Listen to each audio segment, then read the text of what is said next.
সংস্কারের নামে ওসমানী উদ্যান নষ্ট করার অভিযোগ উঠেছে ঢাকা দক্ষিণ সিটি কর্পোরেশনের বিরুদ্ধে।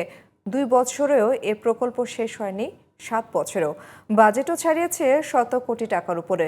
নগর পরিকল্পনাবিদরা জানিয়েছেন, প্রকল্পের সময় আর বাজেট বাড়িয়ে দুর্নীতির সুযোগ সৃষ্টি করেছে একটি পক্ষ। তবে অভিযোগ অস্বীকার করে দক্ষিণ সিটি কর্তৃপক্ষ জানিয়েছে, উদ্যানের চরিত্র ধরে রেখেই চলছে উন্নয়ন কাজ।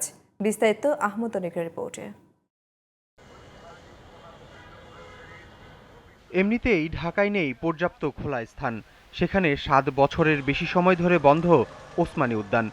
চারদিক ঘেরাও করে ভেতরে করা হচ্ছে গাড়ি পার্কিংয়ের ভবন, ব্যায়ামাগার, ফুডকোর্ট, গ্রন্থাগার, নগর জাদুঘর, জিমসহ বিভিন্ন স্থাপনা। ২০১৭ সালে শুরু হয়ে এই কাজ শেষ হওয়ার কথা ছিল ২০১৯-এ, কিন্তু প্রথম ঠিকাদারের গাফলতিতে কাজ বন্ধ ছিল প্রায় ৫ বছর। পরে ঠিকাদার পরিবর্তন করে ২০২৩ সালে আবারও শুরু হয় কাজ। সরেজমিনে প্রকল্প ঘুরে অনেক কাজ বাকি দেখা গেলেও ৯০ ভাগেরও বেশি কাজ শেষ হওয়ার দাবি প্রকল্প পরিচালকের।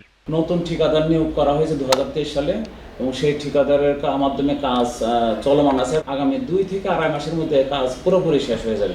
উদ্যানটি সংস্কারের বিষয়ে নগর পরিকল্পনাবিদ আদিল মোহাম্মদ খান বলেন, প্রকল্পে প্রয়োজনের তুলনায় অতিরিক্ত কংক্রিটের স্থাপনা করে উদ্যানের চরিত্র নষ্ট করা হয়েছে। ইচ্ছে মতো ডিজাইন করেছে, কংক্রিট নির্ভর ডিজাইন, উদ্যানের পুরো চরিত্র নষ্ট করে ফেলা হয়েছে এবং যার ফলে আমাদের প্রকল্পের খরচটা বেড়েছে অনেক বেশি। ঠিকাদাররা ছিল একদমই আনকোয়ালিফাইড। তার সঙ্গে দ্বিমত জানিয়ে সিটি কর্পোরেশনের প্রধান প্রকৌশলী জানান, নাগরিক সুবিধা বাড়াতেই উদ্যানে প্রয়োজনীয় স্থাপনা করা হয়েছে। আমি নগর পরিকল্পনাবিদগণের সাথে সম্পূর্ণরূপে একমত না। ওনারা যেটা বলছে সেটা তাত্ত্বিক কথা, এবং উদ্যানের মধ্যে যে আইটেমগুলো অ্যাড হয়েছে এটাতে উদ্যানের ব্যবহার উপযোগিতা আরও বেড়ে গেছে। ঠিকাদার পরিবর্তন, দীর্ঘসূত্রতা আর বড় বাজেটের প্রকল্পের মাধ্যমে দুর্নীতি হয়েছে কিনা তাও খতিয়ে দেখা উচিত বলে মনে করেন বিশেষজ্ঞরা। তবে ঢাকা দক্ষিণ সিটি কর্তৃপক্ষের দাবি, নিয়ম মেনেই করা হয়েছে সবকিছু। ওসমানী উদ্যানের স্থাপত্য নকশা করেছেন আমাদের দেশের সেরা একজন স্থপতি রফিক আজম সাহেব।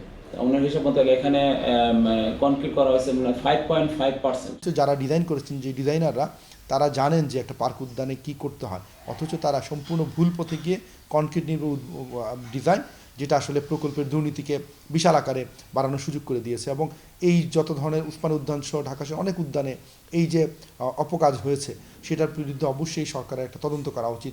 ওসমানী উদ্যান দীর্ঘ সময় বন্ধ থাকায় আর্থিক ক্ষতির চেয়ে নাগরিকরা যে সুবিধা বঞ্চিত হয়েছেন তার ক্ষতি আরও বেশি বলে মনে করেন নগর পরিকল্পনাবিদরা। আহমদ অনিক, জিটিভি নিউজ, ঢাকা।